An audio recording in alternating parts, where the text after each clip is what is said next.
السلام علیکم۔ Corona virus کے دوران ایک نئی کنٹروورسی کھڑی ہو گئی ہے جس میں مولانا طارق جمیل کو ٹارگٹ کیا جا رہا ہے اور ان کی دعا کے الفاظ کو بتایا جا رہا ہے کہ یہ الفاظ صحیح نہیں ہیں اور اس میں انہوں نے سب کو جھوٹا قرار دیا ہے۔ اصل میں یہ جو کنٹروورسی ہے یہ اس لیے سامنے آئی ہے کہ لوگوں میں ایک ڈسٹنس ہے۔ پاکستان کی سوسائٹی کا خاصی پولرائزڈ ہے۔ ڈسٹنس جو لوگوں کے اندر ہے وہ سمجھ میں ہے، وہ ان کی سمجھ بوجھ میں ہے۔ اکثر دعاؤں میں حضور صلی اللہ علیہ وسلم کی اپنے گناہوں کو جو ظاہری ہیں، جو باطنی ہیں، جو اعلانیہ ہیں، جو غیر اعلانیہ ہیں، ان سب سے معافی، جو پتہ ہیں جو نہیں پتہ ہیں۔ اب کوئی یہ کہے کہ نہیں پتہ وہ کیسا گناہ ہے؟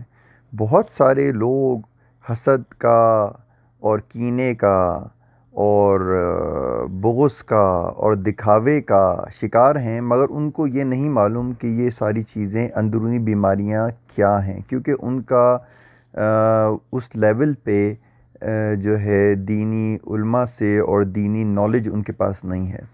تو دین کے اندر اکثر جو دعائیں ہیں اس میں معافی مانگتے ہیں، اور نماز کے بعد استغفر اللہ ہر کوئی مانگتا ہے۔ ایون حضور صلی اللہ علیہ وسلم کی سنت ہے استغفار پڑھنا۔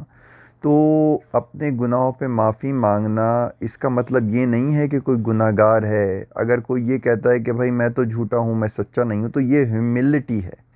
مگر یہ ان لوگوں کو نہیں معلوم کہ جن کے پاس دینی نالج نہیں ہے اور ان کے پاس ریلیجیس جو ہے لوگوں کا، اور جو حلقہ ہے ریلیجیس لوگوں کا، ان سے ان کا تعلق نہیں ہے۔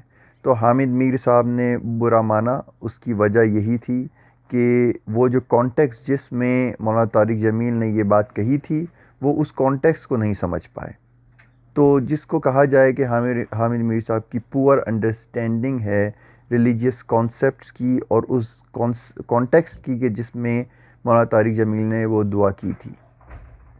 مولانا طارق جمیل نے اپنی ہیوملٹی کا اظہار ایک دفعہ پھر کیا، اور بجائے آرگیومنٹ کرنے کے اور مزید تکرار کرنے کے سمپل سا راستہ چوز کیا اور معافی مانگ لی، جو کہ حامد میر صاحب نے کہا تھا یا کسی نے کہا تھا، میڈیا نے کہا تھا کہ ان کو چاہیے کہ معافی مانگیں۔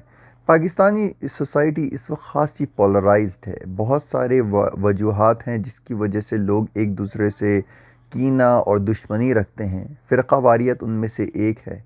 فرقہ واریت ایسی ہے کہ دیوبندی، بریلوی، شیعہ، سنی، یہ سارے ایک دوسرے کو مارنے کو تیار ہیں۔ اس فرقہ واریت کے اوپر کیسے قابو پائے جائے، اس کے لیے حکومت کو وہی اقدام کرنے ہوں گے جو ایرانی حکومت نے یا سعودی حکومت نے کیے ہیں، اور کلیمپ ڈاؤن کرنا پڑے گا ہیٹ سپیچ پہ، چاہے وہ امام باڑے میں ہو، چاہے وہ محرم میں ہو، چاہے وہ ربیع الاول میں ہو۔ ہیٹ سپیچ کو بری طرح بند کرنا پڑے گا۔ پاکستان سے دہشت گردی کی جو ایکسپورٹ ہے اس کو روکنا پڑے گا، چاہے وہ کسی بھی ملک میں ہو۔ اب پاکستان سے بہت سارے اہل تشیع حضرات گئے سیریا میں اور عراق میں، انہوں نے خون کی ہولی کھیلی، سنیوں کے خون کی ہولی۔ کہا تو گیا کہ یہ دمشق میں حضرت زینب کے مزار کو دفاع کرنے کے لیے جا رہے ہیں۔ کن لوگوں سے دفاع کرنے کے لیے جا رہے ہیں؟ جو حضرت زینب ہی کی اولاد ہیں۔ دمشق کے لوگ جو ہیں، جو سنی مسلمان جو بشار اسد کے ظلم کے خلاف کھڑے ہوئے ہیں، وہ حضرت زینب کی ہی اولاد ہیں، کیونکہ حضرت زینب کربلا کے بعد دمشق لے جائی گئی تھیں، تو وہیں پہ ان کے بچے وغیرہ ہیں اور جو بھی ہیں ان کی آل اور اولاد ہیں، تو ان کو ذبح کیا گیا۔ پاکستان کے اہل تشیع ایران کے پروپیگنڈے، آیت اللہ کے پروپیگنڈوں میں آ کر، حزب اللہ کے پروپیگنڈوں میں آ کر بے شمار قتل و غارت کر کے آئے، اور نعرہ حیدری لگاتے ہوئے جاتے تھے۔ سیریا کے بعض بوڑھے جو جن کی یوٹیوب میں ویڈیوز تھیں اور ہٹا دی گئیں، وہ کہتے تھے یہ لوگ نعرہ یا علی اور یا حسین کرتے ہوئے آتے ہیں اور ہماری بچوں کے ساتھ زیادتیاں کرتے ہیں، قتل و غارت کرتے ہیں، زنا کرتے ہیں۔ اور تو اللہ تعالیٰ کی یہ ایک شامت حال ہے کہ بڑے بڑے آیت اللہ اس کرونا وائرس میں مارے گئے ہیں ایران میں.